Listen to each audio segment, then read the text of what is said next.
Hello and welcome to the Blockade Runner podcast number 277. My name is John. Joining me this morning is Ryan. What's up, Ryan?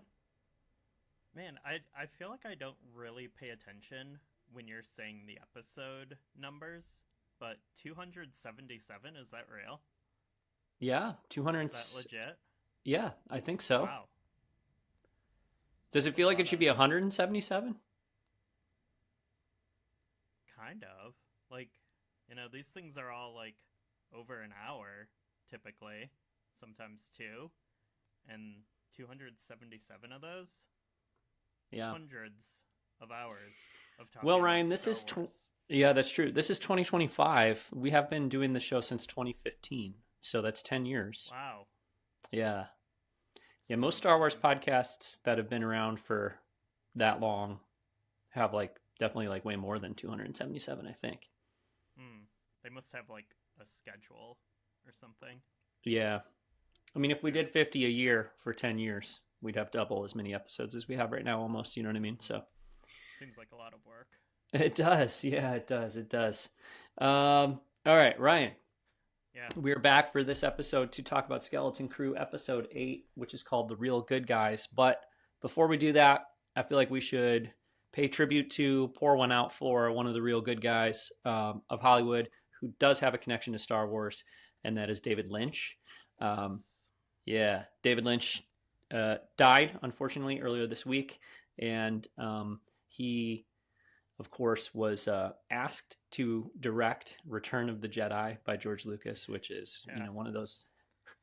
It's one of those Yeah. ideas which is just insane, isn't it? The idea of David Mm-hmm. Lynch directing Return of the Jedi. Yeah. Yeah. I took out a book that I own, Lynch on Lynch, um, which is a book of interviews, and I was just flipping through it. I was gonna pick it up and reread it. I haven't. It's from like the mid '90s. I've had it forever. I read it like 20 something years ago. Um, but I was flipping through the glossary. I don't remember what I was trying to look up, and there, or the index, and there is definitely a Lucas, comma George page, whatever in there. So, yeah, I'm curious when I do start rereading that. Get that story again from in David Lynch's own words. Yeah, well, I'm glad you said that because I'm gonna drop. There's about a 3 minute clip of David Lynch telling the story of meeting George and Mm. discussing George showing him something called Wookiees and other stuff like that. So Oh it's a man. pretty funny, and I think it's a pretty well known story of him spending a day with George Lucas and getting a crazy headache and all this kind of stuff, and deciding he didn't want to do Return of the Jedi. But Yeah. yeah, I will. I'll drop the audio in here in the episode, and yeah, so and I'll send it to you. I'll try to remember to send it to you as well, Ryan, so that you can check it out. Nice. Yeah. It's pretty fun. But yeah, I mean, I know that you're a huge fan of David Lynch. Mm-hmm. I have admired him from afar for years. I would say I'd seen a few of his movies in the past. Mulholland Drive, I watched pretty close at the time it came out, but I'd never seen Twin Mm-hmm. Peaks. And my 15-year-old and I went through all of Twin Peaks this year, and I watched Eraserhead the other night. And he's, Mm. I think, seen almost everything by David Lynch, and so yeah, he's been super into it. He's been pulling me along, and I've been kind of getting into David Lynch stuff a little more in the last 6 months or so. So it's it's a sad thing, Yeah. he's a very talented guy, and just by all accounts seems like a very unique, very interesting, very warm and well liked guy in Hollywood too. So Mm-hmm. I mean, truly, truly one of a kind. Like, there will never, ever be another David Lynch. Like, there can't possibly be. yeah, Just because of, the voice that he brought to his films. And, there's going to be a million people inspired by him and making Lynchian works in the future as there already are now, but just such a true innovator, just an incredible artist, and he's one of those people you just, he's had these like resurgences in his career, and like so many times, like you kind of take him for granted, and you're like, yeah, David Lynch, like, he's been around since the 70s making films, and then like every 5 years there'll be like an interview or his like weather reports, or making something like Twin Peaks: The Return, or appearing in Spielberg's movie The Fabelmans, like, and then he just like comes back and you're like, whoa, like there's David Lynch again, like, and he's still the same, doing like his own thing, and it's gonna be really sad in like 5 years when there's just not like David Lynch's next moment. Yeah, for sure. His performance as Gordon Cole in Twin Peaks is one of my one of my favorite parts about it. It's one of those things. He's not really known as an actor. That was not his profession at all or anything like that. But he would pop up in things that he made, and once in a while in other people's stuff too. And yeah, I don't know. Sometimes the director pops up in something and it's like, okay, well, that's fun. The director showed up or whatever. He's legitimately one of my favorite performances in Twin Peaks. He's so funny. He's hilarious. He's what won me over on the Fabelmans. Like, I was kind of like, I don't know how I feel about this movie. Like, it's cool. Maybe it's a little too indulgent. It's kind of, I don't know, it's kind of rote. And then he shows up and I'm like, no, this is brilliant. Like, I don't know. Yeah. So great. Yeah. And, the line, fix your hearts or die, I feel like is something that we can carry with us, hold on to, and pull out of our back pockets when needed. So, yeah, great guy. Probably a lot this year. Yeah. And in the next few years. Great guy, great filmmaker. Probably for the best that he didn't do Return of the Jedi, but that was him following his intuition, following his instincts, and and knowing that he wasn't the right guy for it. And I love the fact too that he, again, the audio will be in the episode, so presumably by now you will have heard his story about almost making Return of the Jedi. But I love the fact that he said, George, you should make Return of the Jedi. Yeah. Which is not what happened, but at the same time, can you imagine if David Lynch had been hired to make Return of the Jedi and then George was still kind of trying to make Return of the Jedi? Like that's that I don't think that would have been good. I think for a lot of reasons it wouldn't have been the best move. So I wish it would have happened. Personally, I'm a fan of his version of Dune, which is not terribly popular, but I like in both like his catalog and compared to other versions of Dune, compared to other blockbusters of the era. But I think that movie's great, and I think he would have made a great Return of the Jedi. So, but also he didn't want to. So he didn't want to, and I think for the best. Yeah, and I think the process of making Dune was a difficult one, and the issues he ran into while making Doom, I think, would have only been. Well, maybe that's not true. I was going to say, well, only would have been exasperated on Return of the Jedi. Maybe that's not true, but I just think, similar challenges and similar pushback that he doesn't always do well with. But I still think Dune is great regardless. I think George sort of left Irvin Kershner alone while making Empire Strikes Back, or sort of like he respected him as a director and didn't, I think, push him around too much or anything like that. So maybe the same would have been true of David Lynch, maybe more so than Richard Marquand. But Yeah, I don't know. Anyway, we should probably move on and talk about Skeleton Crew, but definitely David Lynch will be missed, and just wanted to acknowledge, his brush with Star Wars, but also what a loss it is to fans of film and that kind of thing to lose David Lynch. So rest in peace. All right, let's move on to Skeleton Crew episode 8, The Real Good Guys, directed by John Watts and written by John Watts and Christopher Ford. This is, of course, the final episode of the show, at least for now. We'll see if it ever comes back, but as of now, this is at least the season finale and potentially the series finale of the show. The previous episode ended with Jod Nanawood very ominously sort of igniting that lightsaber, and it was just the sound of the lightsaber being ignited, and this episode picks up right where that one left off, with him having that lightsaber ignited and addressing the kids and their parents. He does not, Ryan, thankfully, follow through on his promise to slice up the parents in front of the kids into little pieces. Into little bits. Yeah. Nope, that does not happen.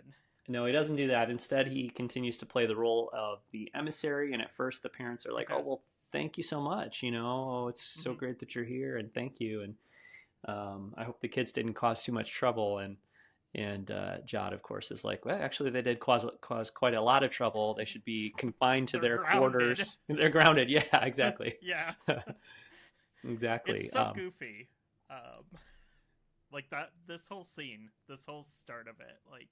Because it ends on, like, this, like, kind of tense note. You got a dude there, a bad guy with a lightsaber, and then it kind of, it falls into this kind of, like, absurdist comedy of, like, of them being like, "Oh, thank you for bringing our kids back. Like, they were so naughty." And he's like, "Yeah, they were." Yeah. And, like, no one is, like, checking for identification or asking any questions. They're just like, "Oh, yeah, we'll punish them right away." Like, yeah. Yeah, although, I mean, for the parents, they're just like, they must have been very, very scared that they were going to lose their kids forever. So to have the kids home, I can understand that their first concern wouldn't be like, "Oh my God, is this guy who he says he is?" It's like, our kids are here. He's got a lightsaber. He's probably a Jedi or whatever. Like, I don't know. Let's take our kids home. You know what I mean? Now for the security droids, I feel like it's a little more absurd that they weren't, that they, and that's extended from the previous episode too. Just like, "Oh, yep, I guess you're an emissary." But he does have the ship, that's the credential you need, I guess. So that kind of makes sense. But yeah, it is silly to a degree. All the kids are going along with it too, though, because they're obviously scared of Jod, and that threat is hanging, heavy over them. Like, "I'll cut your parents up into little pieces," or whatever. So it's like, okay, just go along with what he says, and we can walk out the door with mom and dad or whatever. But the one child there, the one member of the Skeleton Crew that does not play nice so much is Fern, unsurprisingly. And so Jod is basically says, like, "Young Fern should come with me, and we'll go see the supervisor together." And Farrah's like, "Well, I should go too," and he's okay with that. So anyways, all the other kids go home, but Farrah and Fern accompany Jod to go meet the supervisor.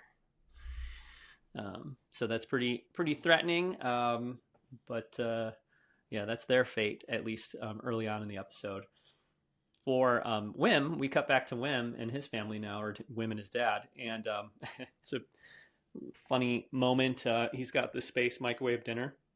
And he's like, "Man, I bet you missed these home-cooked meals while you were out on your adventure." Yeah, so goofy.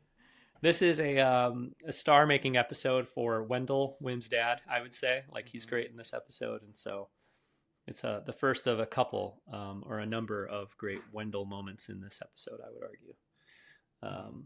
But yeah, they have their little dinner conversation where Wendell's like, "Oh man, this, you're back." And Wim's like, I don't even want to do the assessment or whatever. And dad at first is like, you didn't learn anything from this experience? Like, are you serious? You you're going to go back to being defiant or whatever is sort of his attitude. And Wim is like, look, I'm sorry. Um, we experience things out there, out in the galaxy that made me appreciate Ad Atten for what it is, or how good we have it here. Um, but he's also like, not everything is what it seems like, you know. But these security droids are always watching, you know. Neil calls over the radio and is like, or Wim actually calls Neil and he's like, we got to do something. We have to rescue Fern. And Neil's like there's security droids all over my house. I can't do anything or talk about anything, or Jod will know. So yeah, that's sort of the threat, or the issue for these kids here early in the episode, is that they want to do something to help Fern. They want to do something to stop Jod, but the security droids are completely hoodwinked by Jod, and they are watching their every move. We return then to meet, finally, the supervisor. And I would say that those of us who, which is a lot of us, suggested that it would be like a Wizard of Oz type character. I would say that pretty much is how it turned out. Would you agree with that, Ryan? Yeah. I mean, yes, but I think also, like, it's, I was kind of wondering where they were going to go with this, because it was like there's a lot of build up to like meeting the supervisor, and I had my usual panic that I have when watching a Star Wars thing. Is it like, oh god, is this gonna be like someone? Like, is it gonna be someone that we know? Is it gonna be C-3PO or something? And no Star Wars show has done a better job of Skeleton Crew of avoiding that pitfall. Yes. If you view it as a pitfall. I mean, seriously, like, it is like in the in any era of Star Wars, honestly, it's probably the least referencey, at least in terms of like bringing in characters and legacy. It's almost all new. They don't go to any planets, they don't introduce bring in any characters, besides a pirate or two from The Mandalorian. It is extremely original in that regard. Yeah, that was like one of the things I have for like my final thoughts on the show. Like, I super appreciate it, because like I think like while the show feels familiar in regards to the works that it's referencing and homaging, it's not Star Wars referencing Star Wars every 5 minutes, which I really appreciate about it. So it does feel different and like something new. Well, and maybe we'll talk about this more. Yeah, maybe we'll talk about this more when we talk about that kind of later on. But I think like when it does do homage to the Amblin, movies of the 80s or whatever it is, it's not like it's there just to be an homage. It's like we're doing a scene that is like that scene from that movie. And so, we'll set it like visually, like, okay, the kids are out in the forest and they're, E.T. lighting. Yeah, it's like, but it's not like, I don't know, when Dr. Evazan shows up in Rogue One, it's not like, oh, well, we needed a scene with a Dr. Evazan like character, so it's Dr. Evazan. It's just like, we put this thing in here so you'd look at it and go, that's the thing. You know what I mean? So they're not like falling all over themselves to like introduce E.T. and Goonie references that don't have any purpose or need. It's more just like, we're making something that's like a Goonies. So, there's all these opportunities to kind of give you that, like make those connections, or have it be not even connections, just like, well, let's not try to hide the influence. Like, yeah, this is our version of like a Goonies type story, and we loved Goonies growing up. So sure, we'll shoot it like Goonies, or, whatever. I think that's a little different because they're telling a story that's similar. And so they're paying tribute when it's appropriate, I feel like, versus, needlessly shoving in references for the sake of being like, remember that thing, so. Yeah. I mean, I think they still could have told this story without the visual winks, like, and it would still be the same story. Mm-hmm. But yeah, I think it's like I think it's definitely less egregious than like just throwing in like whatever post credits stinger of like, oh hi Master Yoda, type stuff, like, yeah. Yeah. But yeah, so anyways, going back to the director, the The supervisor. director. The Supervisor. Yes, I was like, that doesn't sound right. Yeah, the DP. The supervisor, yeah, like, it's just a droid. And maybe, and it's voiced by Stephen Fry, because of course it would be. Like that. Like who else would voice this character? But I don't know Stephen much Fry. about Stephen Fry. I guess what I know about Stephen Fry is that he's voiced a million things, and like I would probably recognize his voice from a million different things, but like, yeah, I don't really know who that is. Where would I know him mostly like British stuff. from? But Like yeah, Doctor Who? yes, Oh. definitely some Doctor Who. He's in the Hobbit movies. He's done some video game voice acting. Like he's an AI in like Destiny. Oh. So it's What role did he play in Britpop? Did he have any investment or involvement in Britpop? Because I would. Yeah, I wonder what side he was on. If he had done the narration in Park Life by Blur, I would know him, but I don't think I know him otherwise. he might be on a Gorillaz album. I don't know. I'd have to dig in to Okay. that. Okay, but, fair enough. Yeah. Yeah. So, but I mean, it turns out that like there's not some. Really, it doesn't seem like there's some evil mastermind, or that like it's Tack Rented who's secretly been the supervisor all this time, or anything like that, or as you started out by saying, it's not like you didn't have to brace yourself. I mean, you braced yourself, but it turned out you didn't need to brace yourself for it to be whoever, whatever known quantity in Star Wars. But also, there's not that much behind the hype. You know what I mean? Sort of like the Wizard of Oz. Like it's this droid and it's controlling things or whatever, but it took Jod about 2 seconds to take him out. And it was fairly clever though, because like Jod is like, oh yeah, I'm an emissary, I'm a Jedi, whatever. And pretty quickly the supervisor is like, well, you're either lying about being an emissary or you're lying about being a Jedi. So which is it?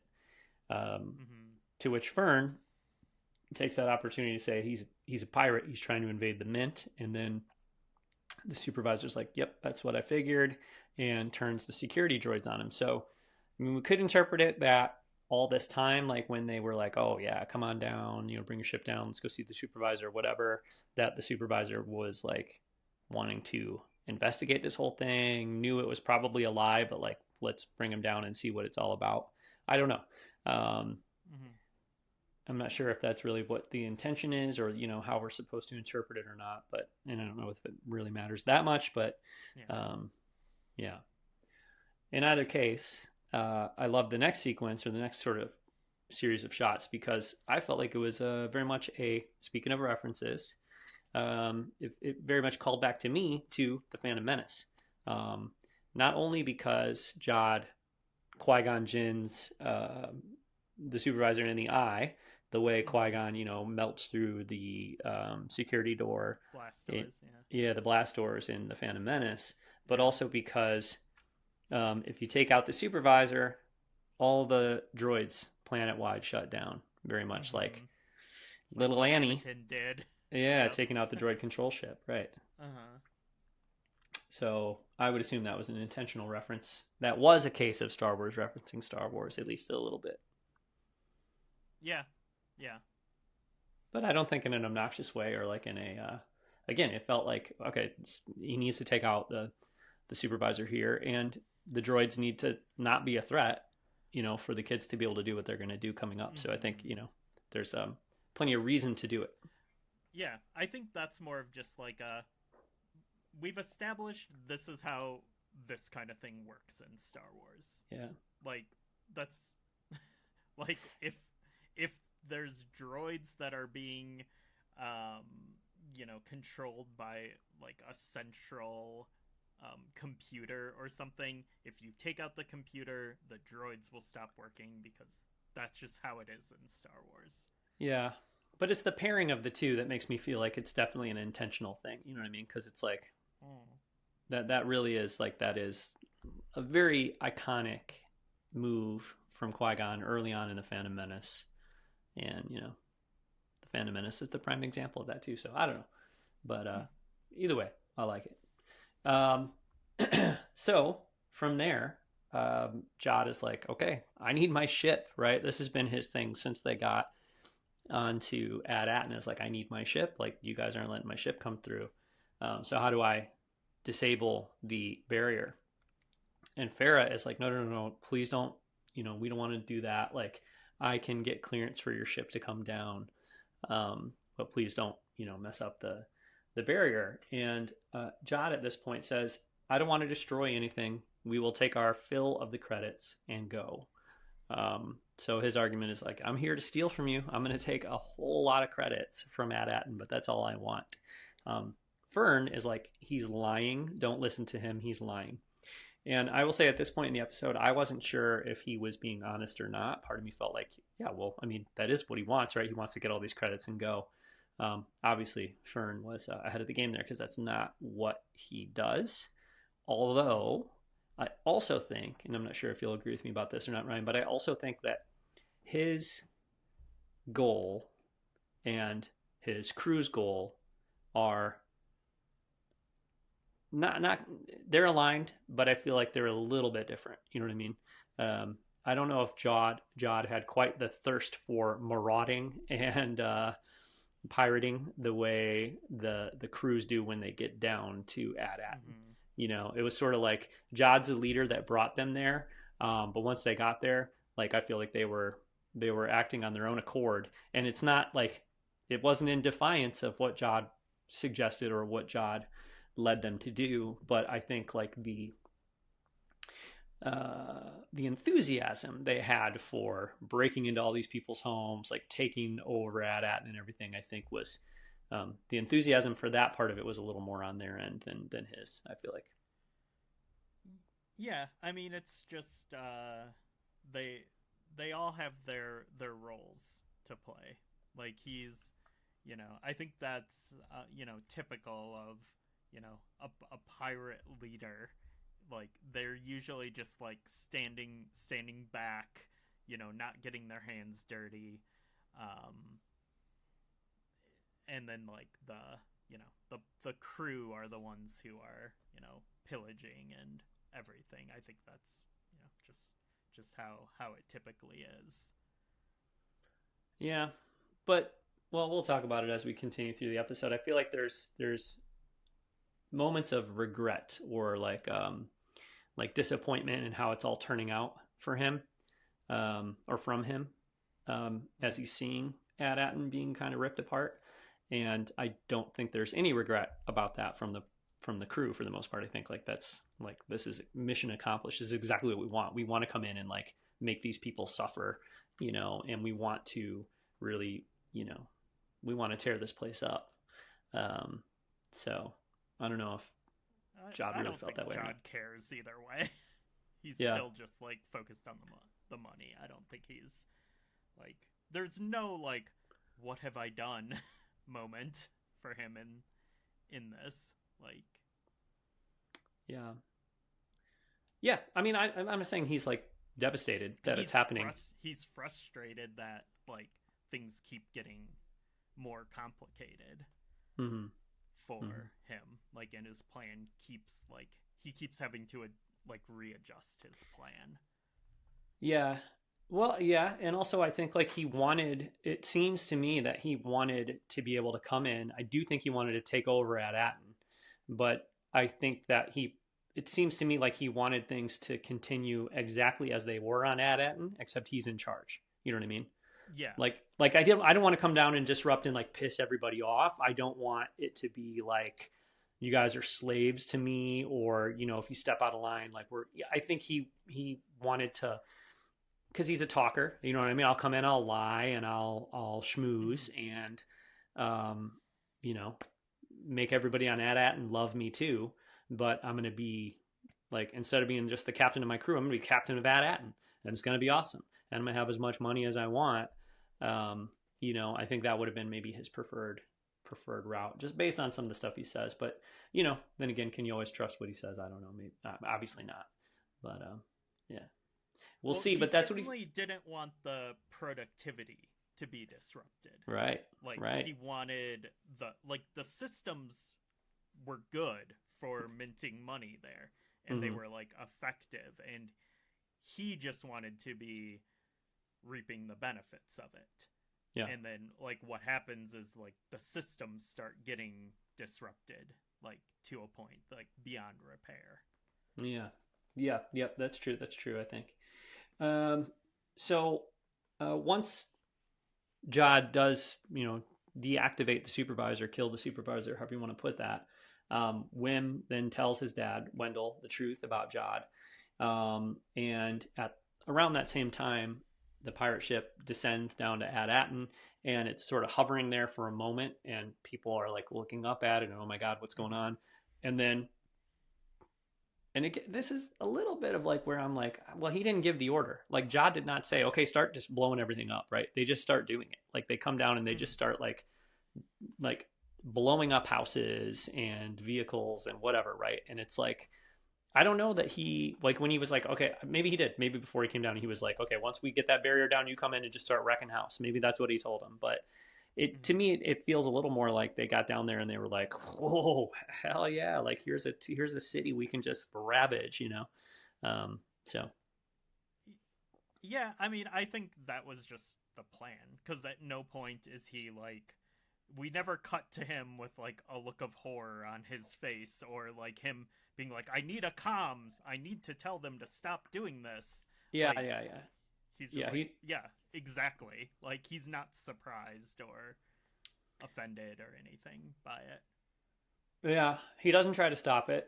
You're right. And he doesn't really seem particularly surprised either. I agree. I think we do throughout this episode. And again, to me, it's just Jude Law's off the charts, really, really great actor. I think there are multiple times where the camera does cut to his face and it is hovering on reactions from him. So, I think that's part of what this show does with Jod, especially I forget what episode it is where he kind of goes heel, but once he does, I'm convinced that, part of the mission or whatever of the show, or the way that Jod's character is handled, directed, edited, etc., is to linger on his face and to linger on his reaction to things. And I think Jude Law is really great at very subtle expressions and being able to play a range of emotions within one shot, pretty subtly and in a very interesting way. So I agree. He doesn't try to stop it. He doesn't seem surprised. But I do think, not so much here, but as the episode goes on, if you watch his face, I think there's a few shots where there's a lot going on and it's pretty interesting. So, but Wim, KB, and Neil, they make a plan to call Kim to save Fern, right? And save Ad-Atten as well. But in order to do that, they have to be able to get the Onyx Cinder past the barrier to be able to send a message out. So at this point, we've got the plan is made. Jod has killed the supervisor. The pirates are marauding all over the place. There's one line that stuck out to me where one pirate looks at a citizen of AT-AT and is "You work for us, making credits." They're really enjoying we have the power now. So all that's going on.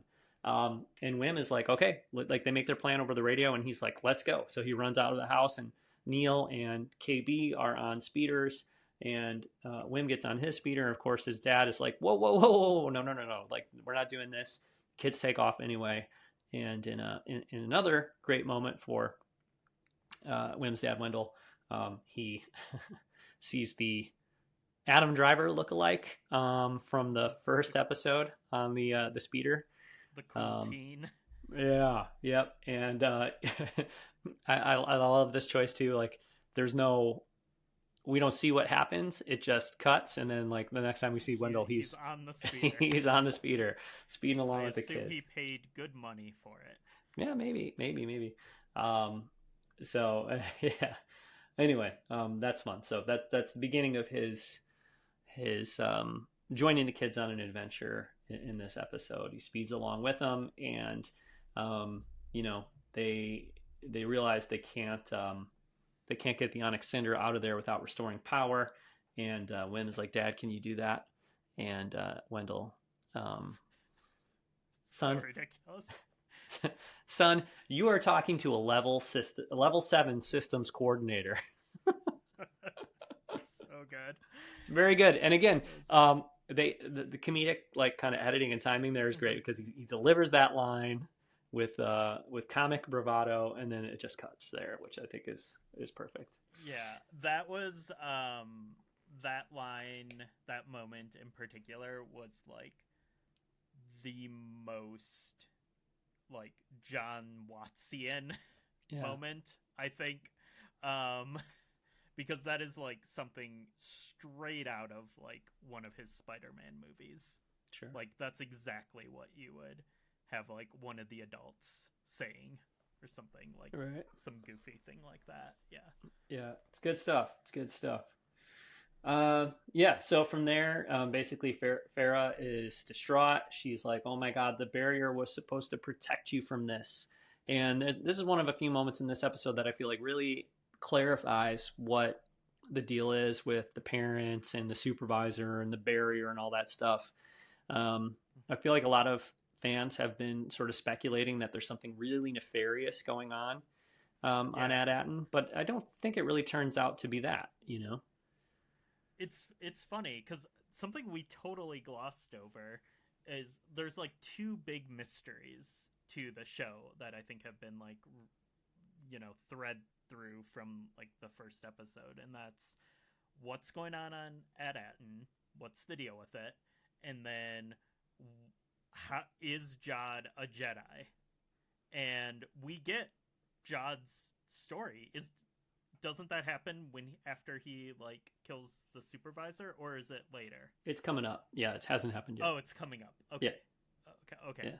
But okay, so then the first this mystery around Ad-Atten is like, it's not really like, I think like the thing that some of us were kind of like going to is like, oh, this planet is like, so isolated from the rest of the Republic and everything. Like, is it a Camino situation where there's something like wild happening here, like that's going to, impact everything?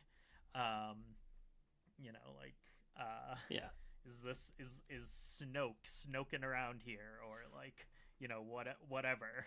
And but it's like, it's nothing like that. It's just like, there's this is just meant to be like a very productive planet where machines are running things, and the people on the planet are basically machines themselves, like just creating like money. Yeah. But what I really like about it is that it turns out the answer is that, well, not the answer, but I think what matters about it is more like on an emotional level and a character level than on some big mystery lore, whatever kind of level, because like what it comes down to, like what the show focuses on, I suppose, and how it tells this story and how it answers this question is that, okay, yeah, it's a mint and they made money there and they had to have the barrier so people don't come in and steal the money or whatever. But like what it really comes down to and how it addresses it is Farah saying to Fern, like, the barrier was supposed to protect you. The barrier was supposed to keep you safe from the outside world.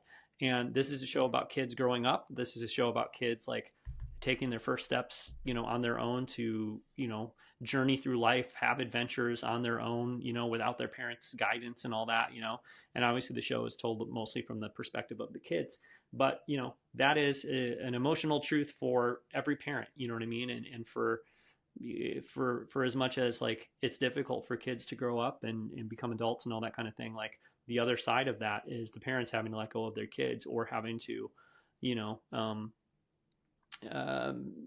give up some of the safeties and the sort of like, you have to let your kids, kind of grow and experience the world, and that's scary to do, right? And so for the whole thing with the barrier is like, it's there to protect the kids, right?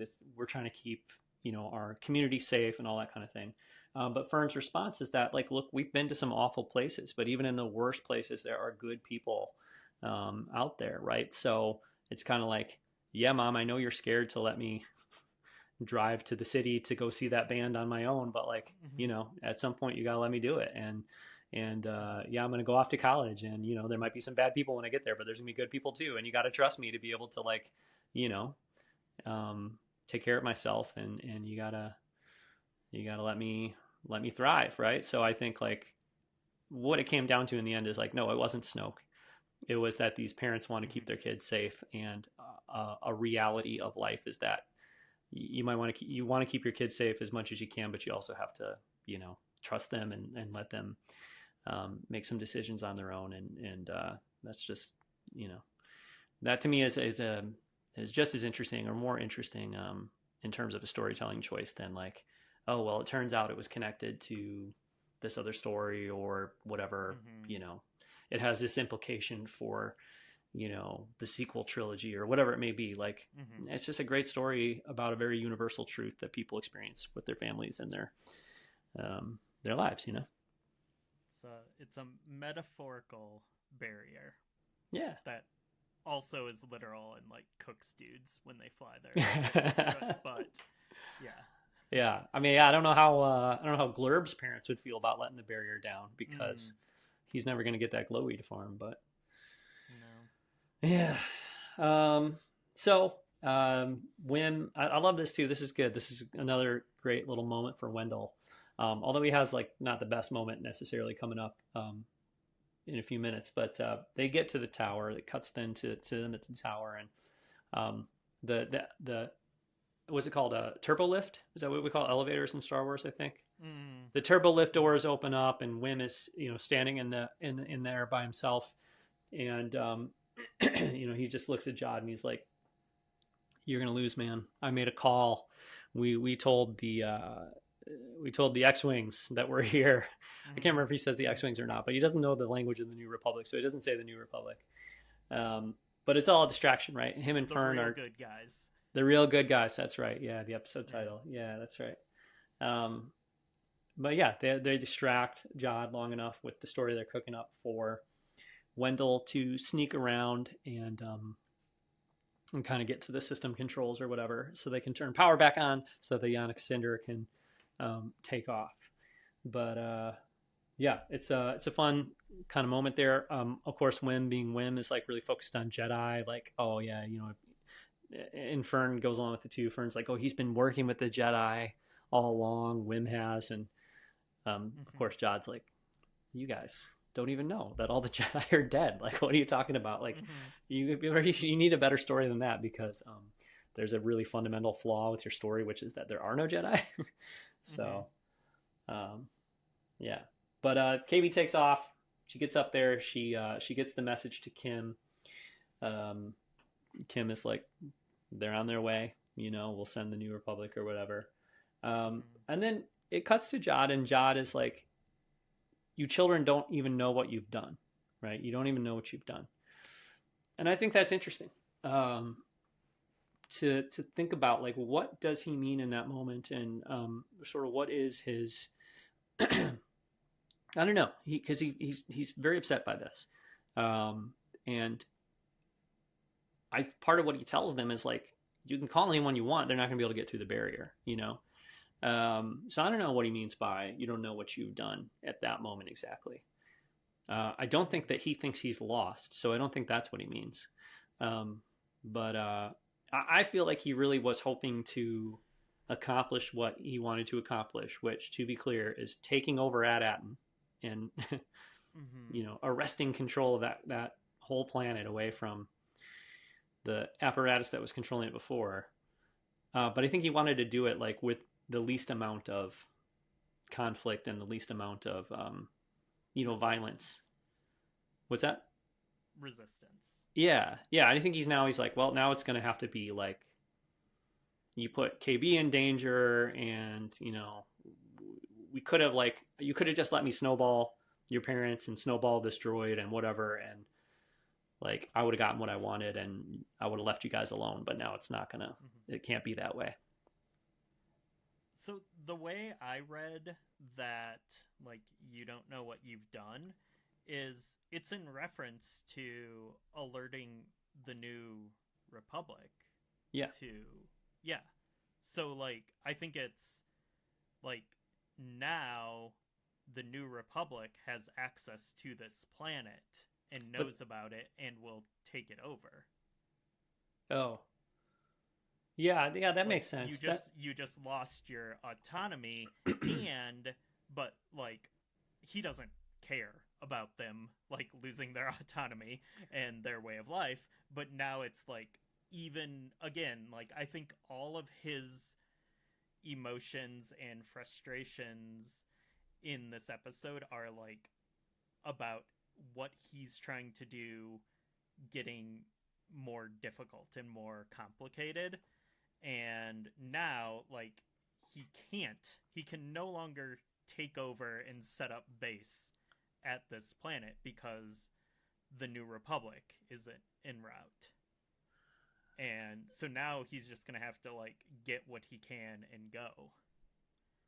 Yeah, yeah, yeah. That makes sense. Yeah, that makes sense. Although, they never really had autonomy. I don't know. No. I don't typically like try to justify the actions of the villain or whatever, but I feel like to him it's like, oh really, just the truth is they didn't have autonomy. You know what I mean? Like the Mm-hmm. supervisor ran everything, and they were like living Yeah. their protected little suburban lives.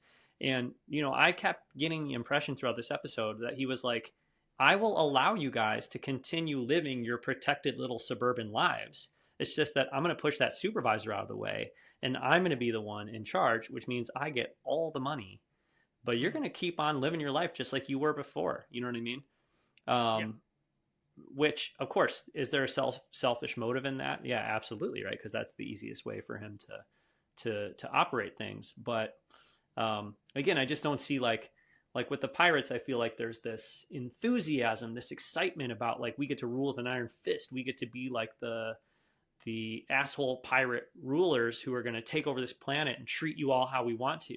And I don't think that's really like what Jod even wants, like I don't think that he would get any like joy out of that even, I mean, especially considering like he was fairly I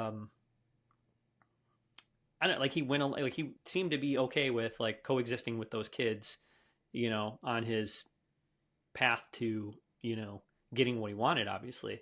And that was always Mm-hmm. going to be priority number one, is getting what he wanted, which was all the riches and everything else. But I feel like if he had the choice between, if he felt like, oh man, I could just like um, arrest or whatever, like kidnap these kids and just like, shut them up and put them in a closet somewhere until I get to that. And then, like if he could have done it in a more painful, fearful, aggressive way, I don't think he would have. You know what I mean? Like it feels like to me like he is the kind of villain, or he is the kind of antagonist or whatever, that would default more towards, let me take the path of least resistance. Like for you, for me, let's just like coexist, and like I have to get what I want, but like let's coexist more than the other route. Mm-hmm. So, which is not any great, I don't know, justification or or anything like that. It doesn't Yeah, like make I mean, him he was a still good dude like or anything. waving a lightsaber in their faces, talking about like chopping up parents and Yeah. stuff. Yeah, but he could have done it from day one if he wanted. You know what I mean? That's the thing. Like I think like a lot of other, villains or whatever they would have reveled in that. And I feel like that's like he did that when he had to do that versus he had like some real Yeah, he enthusiasm for doing wasn't that. like a mustache twirling bad guy Mm-mm. in this. Yeah. But Yeah, Jod, it didn't need to be like this, etc. We talked about that. And then I get a lot of amusement out of this. I enjoy this. I think it's fun. But it is certainly ridiculous that there is a giant lever that is like, pull this lever, and that yeah, I wrote down in my notes, it's a giant barrier destroying lever. It doesn't just turn it off. It's like, oh my God, if we pull this lever, it's over. Like there's no more barrier ever again, you know? yeah. Um, It's like the big red button on the yeah, spaceship. exactly. Yeah, Like, exactly. Yeah. yeah. So Fern tries to pull it. Jod shoots at Fern, or in the direction of Fern. I don't think he was trying to shoot her. He probably could have if he wanted to, but he definitely wants to threaten her in that regard. Um, and So Fern and Farah are down, trying to stay alive as Jod is shooting at them because they want to pull that lever, or Fern does. I don't think Farah wants to pull the lever, but Fern does. Um, Wim gets to it, but then Jod holds the lightsaber up to Wendell's throat, right to Wim's dad's throat, and Wim tells Jod, "You're no Jedi. You lied, and now the real good guys are coming." And he's tears in his eyes, right? And this, Ryan, Jod's response, this is the moment you were talking about earlier where we learn kind of the truth about Jod, and we learn a little bit about his previous life. Because he tells Wim, grow up. When I was your age, all I cared about was not starving. And then he reveals, a Jedi found me. She told me I had potential. And the way that's delivered, that line, and the way it lingers or whatever, it felt like such a, that was a heartbreaking to me, like line. Like, she told me I had potential. She only taught me a little before they hunted her down and made me watch as they killed her. That's the galaxy. And then he says, a few pinpricks of light in the darkness. Yeah, it's his origin story and also his justification. Like, this galaxy, this world will step on your throat. It will beat you down. If you if you believe in the light, or you try to live, towards the light or whatever, it's just going to get taken away from you anyway. But then he does say too, I don't want to hurt anyone.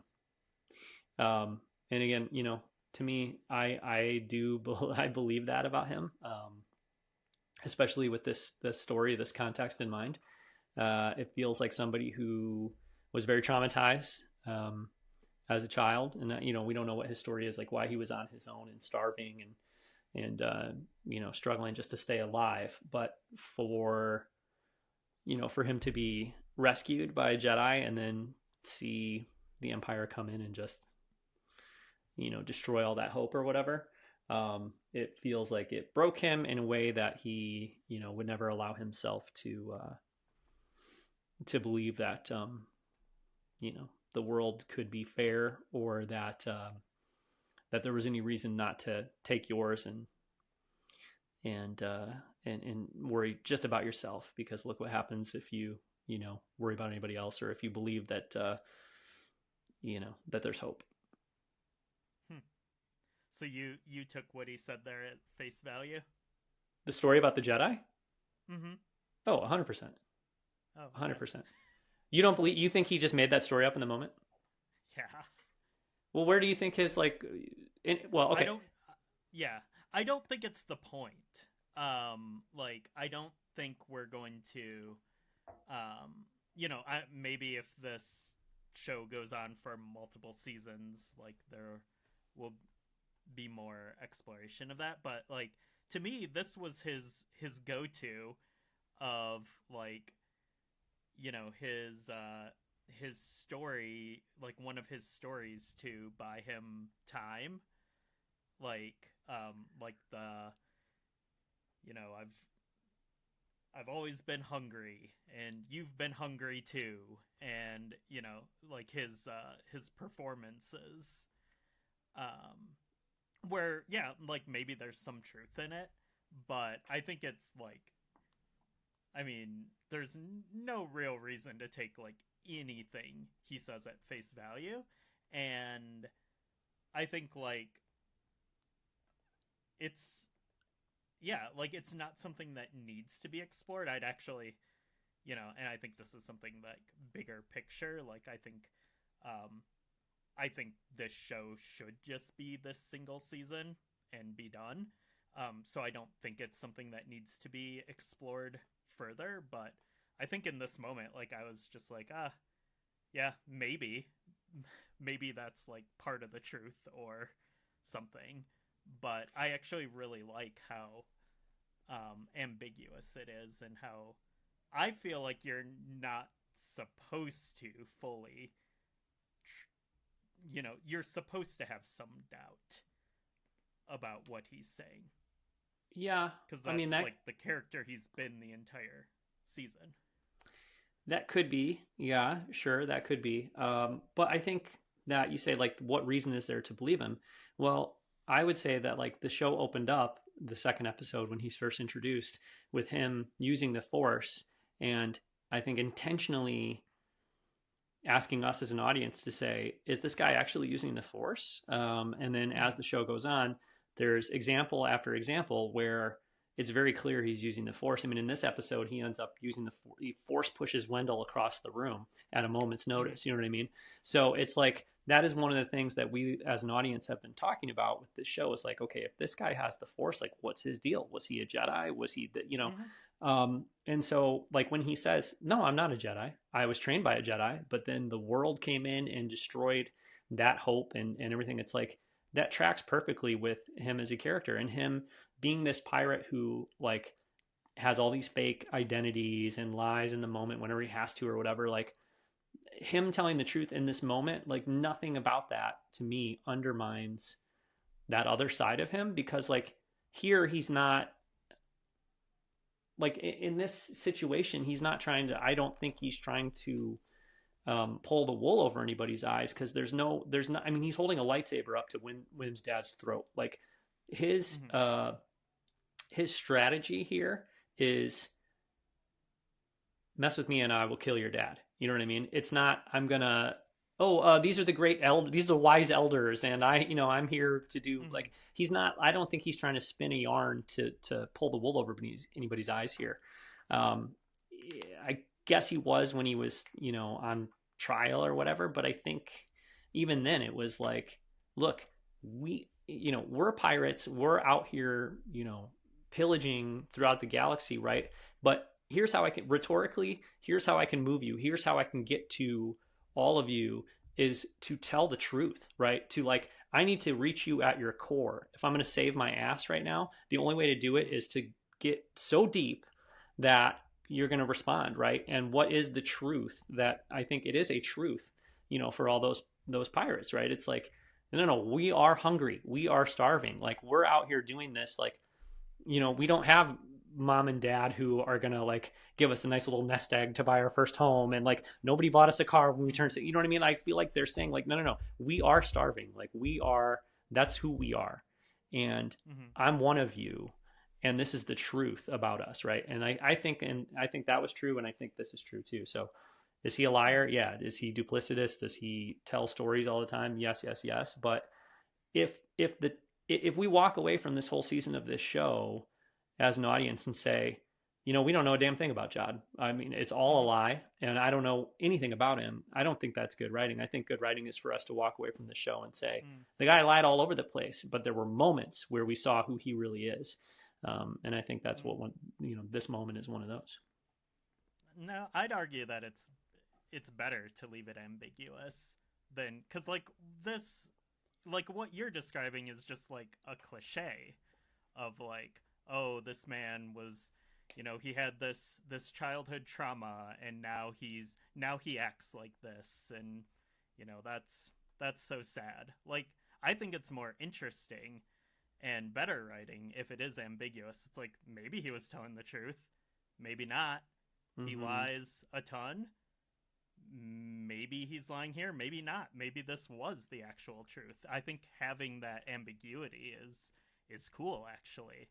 And I'm, again, grateful that this show doesn't go out of its way to explain some of these things, because it's, like, not really the point. And like, because I've,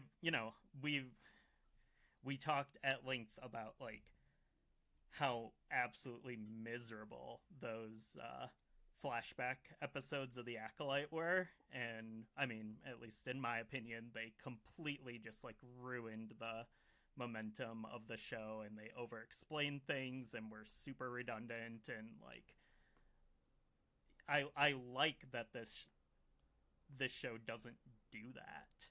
And like they could have done a flashback of like young Jod in the streets, or Well, whatever. I sent the text last night with the Instagram post from the actor who played his Jedi Master, who filmed the role as Jod's Mm-hmm. Jedi Master, which to me again is another example of like he's not lying. They filmed a sequence where the like where he was with the Jedi Master. You know what I mean? They just didn't include it in the show.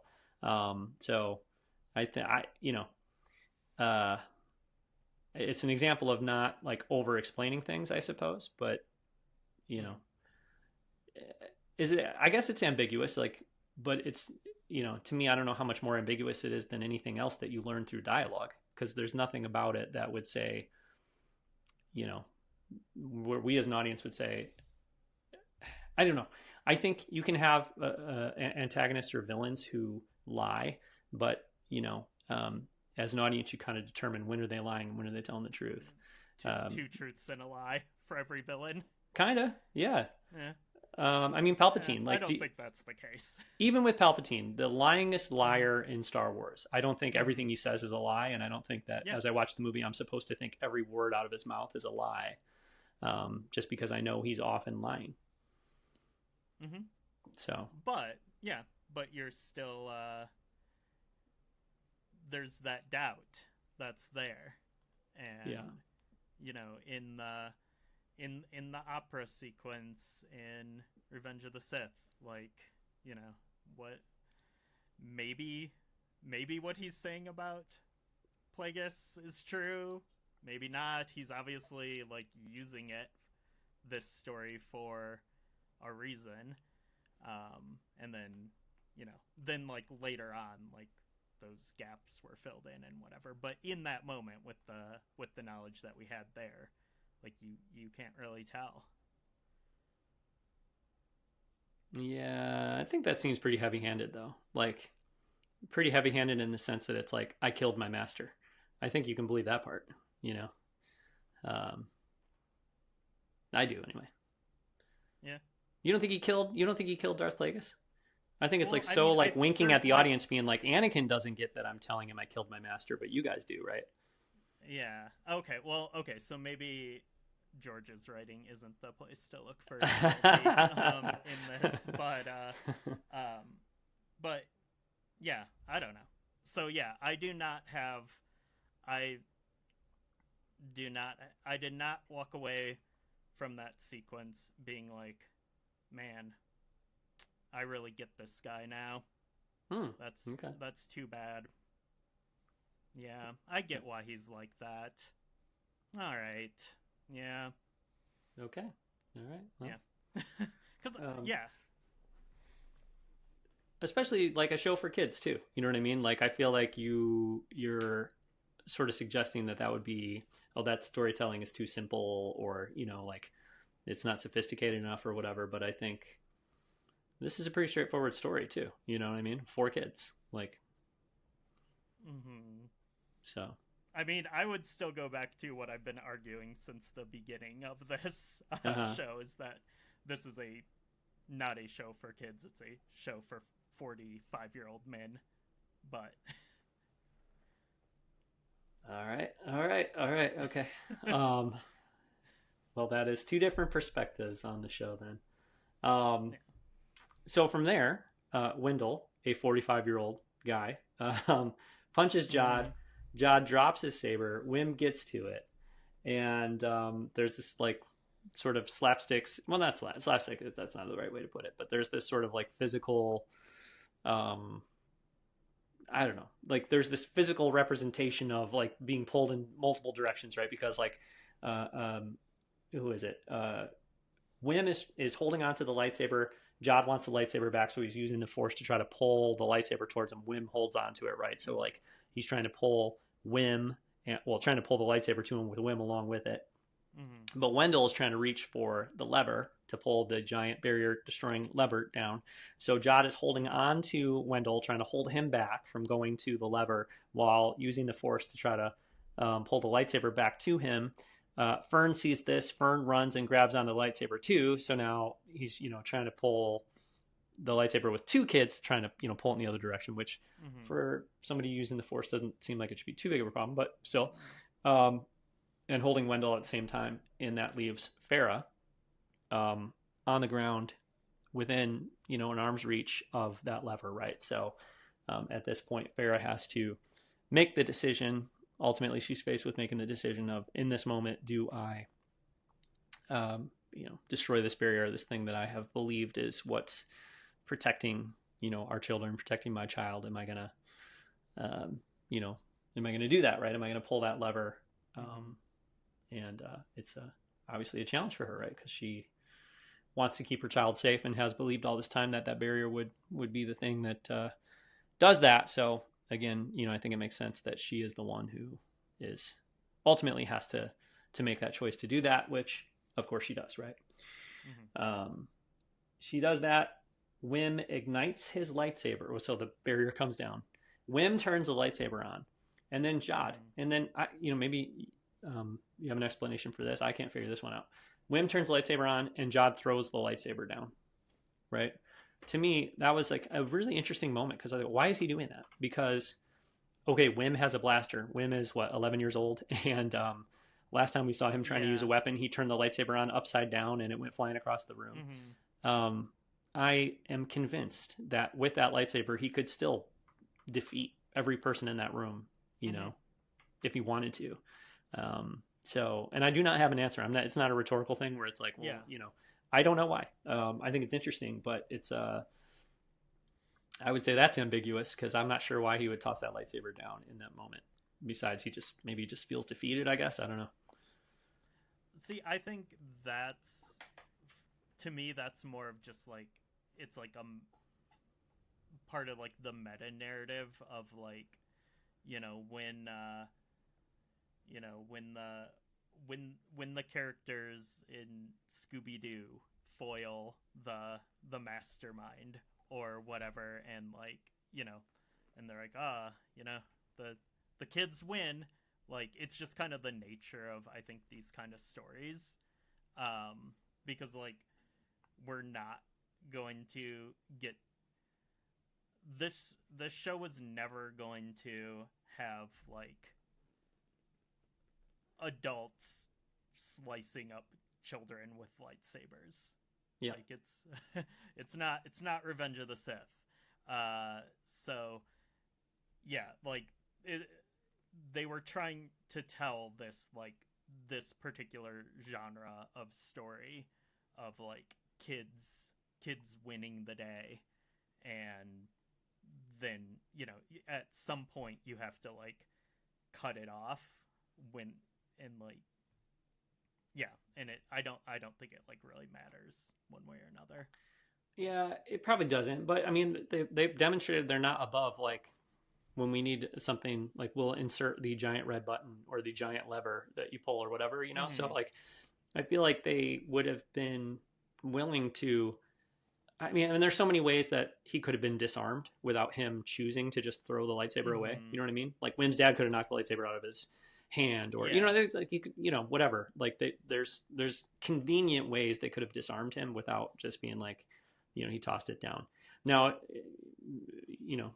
like your explanation's interesting. Maybe they are just like, yeah, well, this is how these stories end. The kids best the Scooby-Doo villain, and Scooby-Doo villain just gives up. So maybe that is what they were going for. Yeah.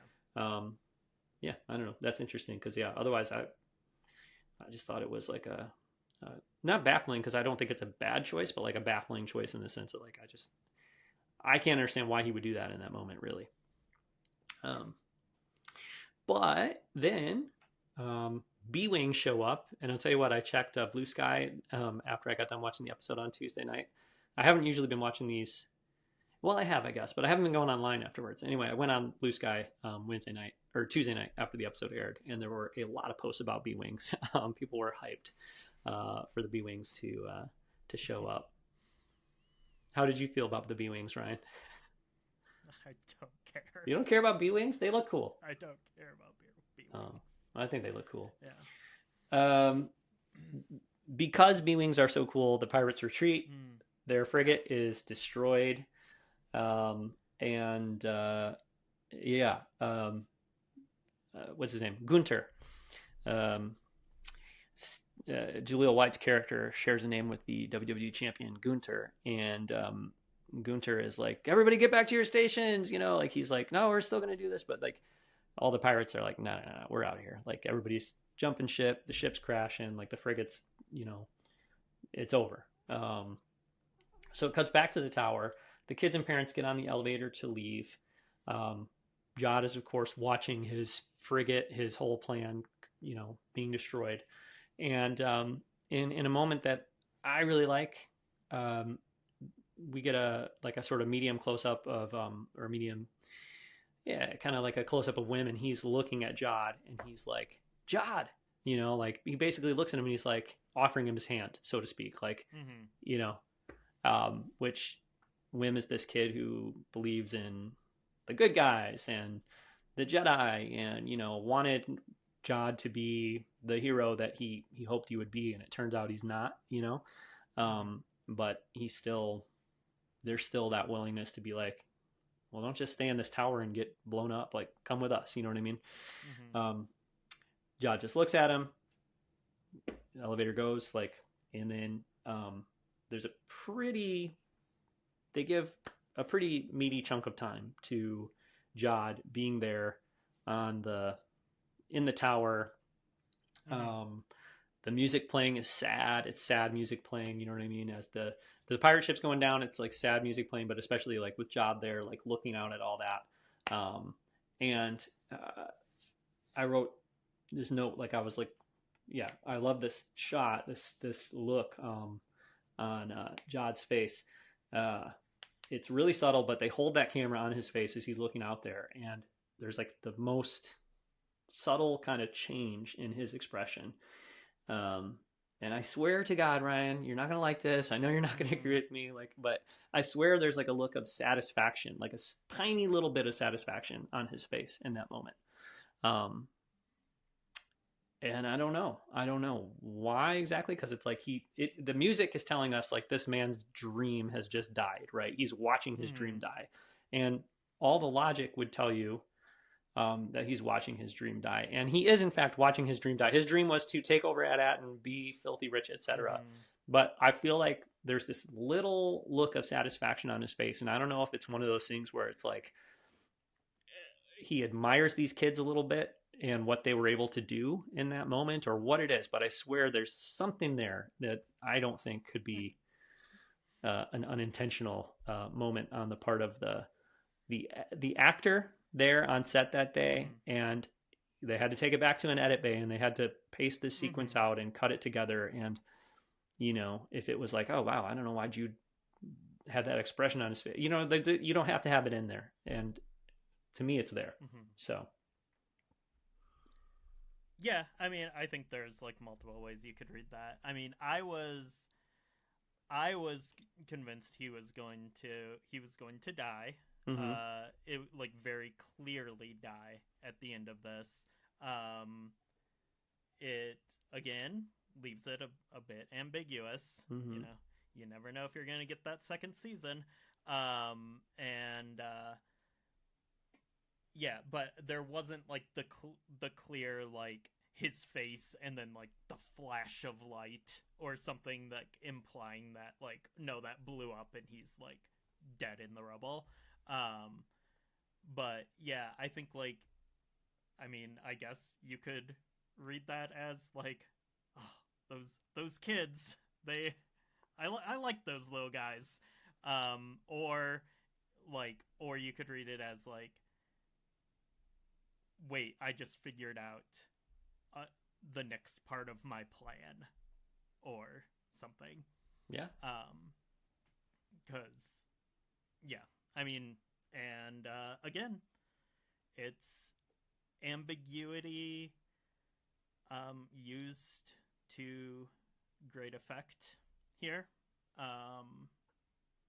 That yeah, I mean, I think like it becomes like a moot point if there's a second season, because then it's like clear what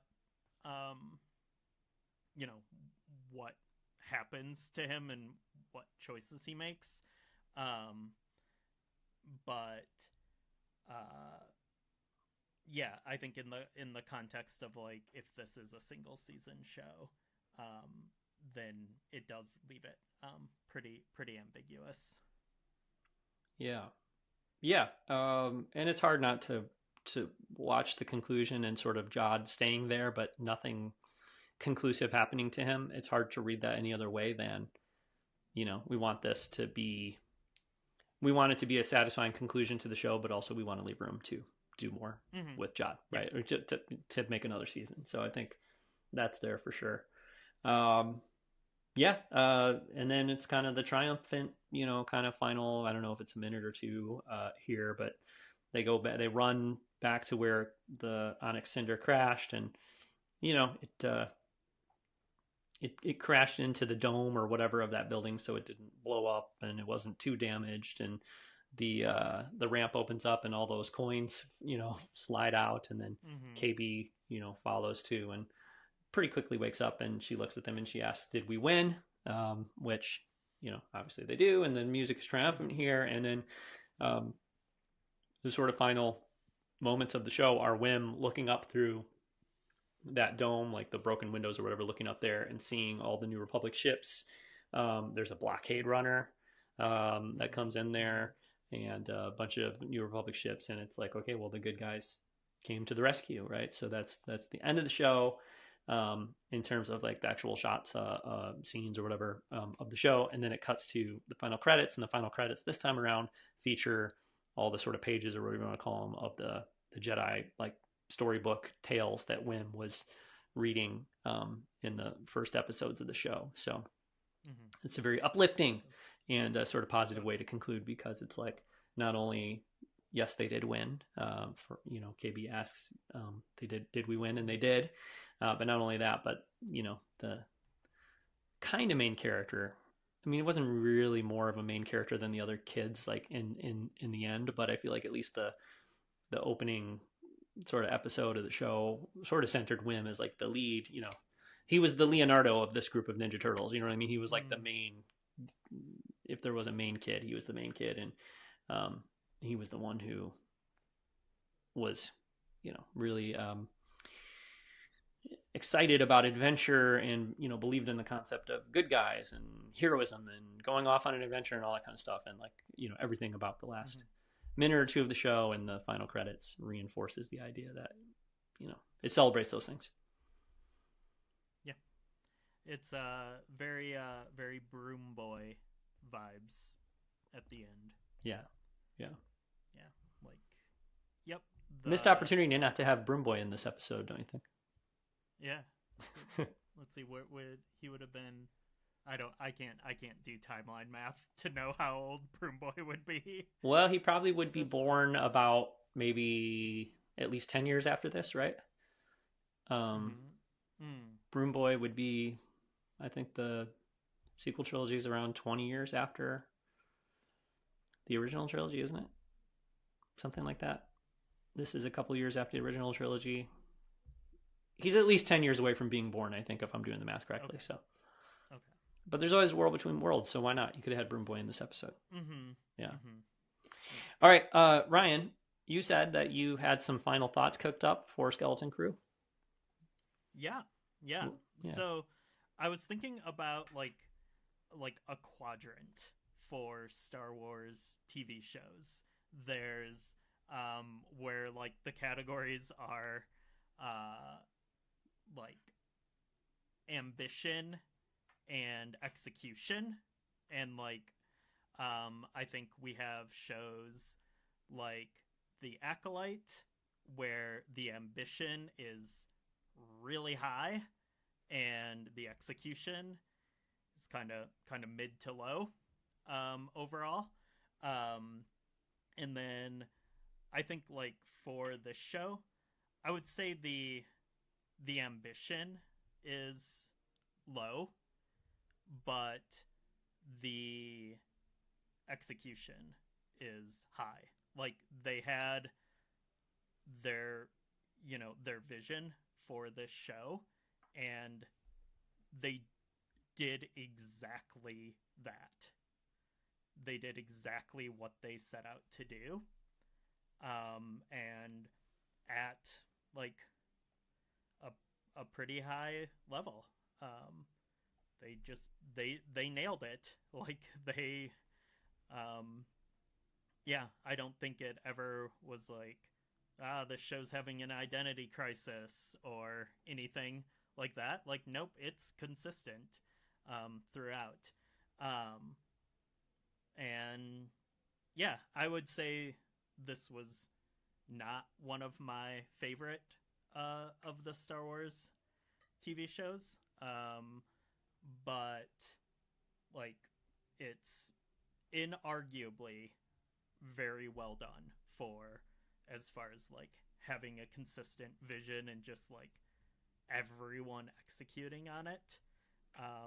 So yeah, but I would also say like I think this is the type of show that like I know there's like a couple there's some mysteries, some things that were unresolved, um and they have ideas for a second season or something, but I really don't feel like the show needs more than this season.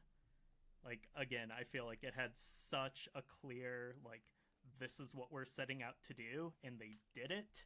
And I think it would be overkill to be like, well, what's everyone up to 5 years later? Like that feels unnecessary to me. Like Yeah. that's kind of where I landed with it. Yeah. So I love this show. I expected I was going to like it, but I am really impressed by, as you said, how consistent it was and how well put together it was. I posted something an hour or two ago on Blue Sky to the effect of like, very similar to what you just said, I guess, which in terms of like this show is such a successful example of what it wants to be. You know what I mean? Like it's such a good, I feel like it's so good at, what it is, which, from beginning to end, I have my cat here now too. From beginning to end, it just feels like they knew what they wanted to accomplish. They knew what they were trying to make. They did it at a very high level. It's a really good example of that kind of thing. And so it's just like, yeah, it feels great to watch a show that, I feel like just, you always feel like I'm experiencing what they want me to experience. Like I'm enjoying this, and it's not, I don't know. Yeah. It just doesn't have an identity crisis, right? It knows exactly what it is. And it's like, I know what it is. It knows what it is, and it's doing a really good job of being, what it is. Right. So, I love that. I think what it is very connected to like what a lot of people, myself included, love about Star Wars, which is that it has optimism, it has hope. It's joyful. There's plenty of adventure, it doesn't, for kids sounds like it has, there's like a negative connotation to that or something, but like, I think that's a really great thing. Like, and I think that the original Star Wars is for kids. And I think even something like the prequels are for kids, and it doesn't mean there can't be like dark, and challenging, components of that. Like, I think the prequels are for kids, but they're also like have all this crazy political stuff going on, and people get decapitated, and like there's plenty of stuff in there that's sophisticated as well. But at the end of the day, like there's just as much Jar Jar stepping in poop, and Camino saber darts, and Dexter Jettster's diner, and you know what I mean. There's just as much goofiness as anything else, right? So like to me, for kids isn't a bad thing, but I feel like it is for kids. And yeah, I don't know. I love it. I think it's not, I guess you're right to say it's not super ambitious, and that it's not trying to like invent anything that hasn't already been invented. And it's not trying to tell a story that's like, gonna, some wild new take on something. Like it's not innovative in that way, but it just made me really happy to watch this show every week. And I feel like, overwhelmingly, it seems like that's what a lot of people's reaction is. Like they just really enjoyed the experience of watching the show. I know you had said at some point that you didn't feel super connected to the characters, but like I think a show like this lives or dies on how well this little team, this little crew comes together. And I loved every one of these child actors. I loved Jude Law as Jod Nawood, and I feel like the chemistry between that little crew, and Nick Frost too, as 33, all of it. Like I just felt like every performance and the writing and the sort of like cast and yeah, the cast of characters they put together is just like, it makes me like, I want to spend time with these kids, and without being controversial. So one of the reasons I love Stranger Things so much is because like I just loved the time I got to spend, with those characters and with those kids. And so I feel like there's just a lot of joy in that with this show. I think you're probably right that it really doesn't need a second season, or that it might even be kind of tempting fate to do a second season of this show. But that is also how I felt about Stranger Things, and I love the second and third seasons of that show, and the fourth one too, but especially the second and third season I really, really loved. So so I don't know, but I'm not sure if you can challenge these kids, and I don't know if you can do some of the things that Stranger Things does with these kids, but these characters, but maybe you can. I don't know. Anyway, I'll leave it up to them if they're going to do another season or not. But I do hear your concern about that, and I think that makes sense. Maybe it would be best not to. But I don't know. Yeah, I mean, I think like, I think the thing of like this show, like again, it's like it's it's a really well made ice cream sundae. It's got exactly, like they were trying to make an ice cream sundae. They did not like get weird with it and start putting, bread in it. Like it's an ice cream sundae, and you eat it and you're like, that was tasty, and then you don't really ever think about it again. And that's kind of how like the show was for me. It's like I mean, I will never like watch this again, but and I don't need more of it, but it's still like, yeah, that was good. There, I mean, I would say like, I think the thing that really would make me, I don't know, there were never really any stakes to the show, so it was kind of hard for me to like get invested in any sort of way, like because you knew exactly what they were making, and again, that's like the I guess it's like the good and the bad about like when you're like, we are making the Goonies, like, and then you're like, well, I know how the Goonies goes, and I know what's gonna happen, and then it's like, yep, that's exactly what happens, and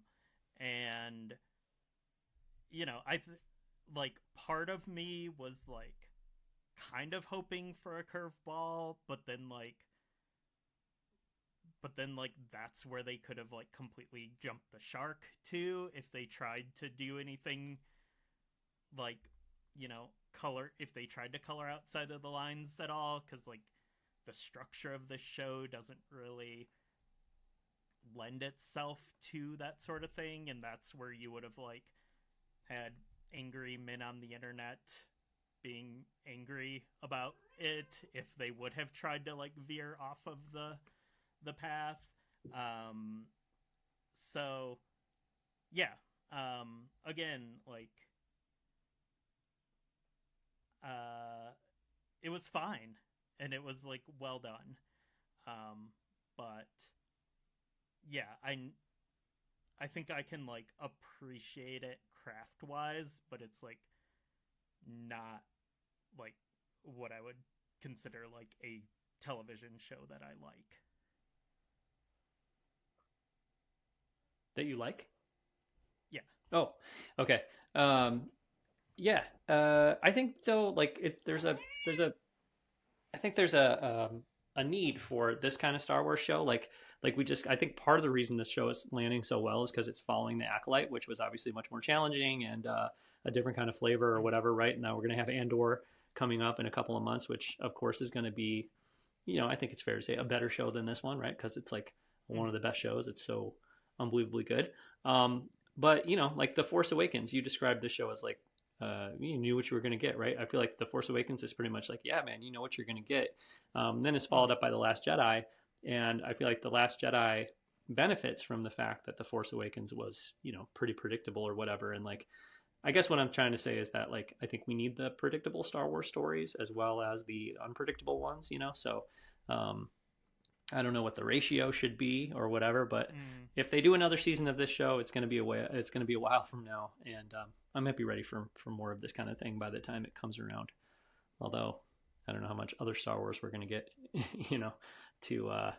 to be a different flavor between now and that potential event, but we'll see. And I don't know how challenging the Star Wars we are going to get, in the short-term future is going to be either. So we'll see. But, yeah. I suppose if there is going to be a second season of Skeleton Crew, the earliest we'd hear about that would be in April at Star Wars Celebration. So yeah, we'll see. All right. I think that's all I have to say about Skeleton Crew. Does that do it for you too, Ryan? I think so. All right, cool. So we will wrap our show up here. We will come back somewhat soon with another episode of the Blockade Runner podcast. Probably be a couple weeks before we do, unless something wild happens, and then we'll probably come back. But otherwise, maybe we'll take a few weeks away and then return fairly soon with a new episode of the Blockade Runner podcast. Until then, you can find all of our previous episodes, posts, videos, etc. at blockaderunnerpodcast.com. I was going to make a joke about how I set up a new TikTok for Blockade Runner.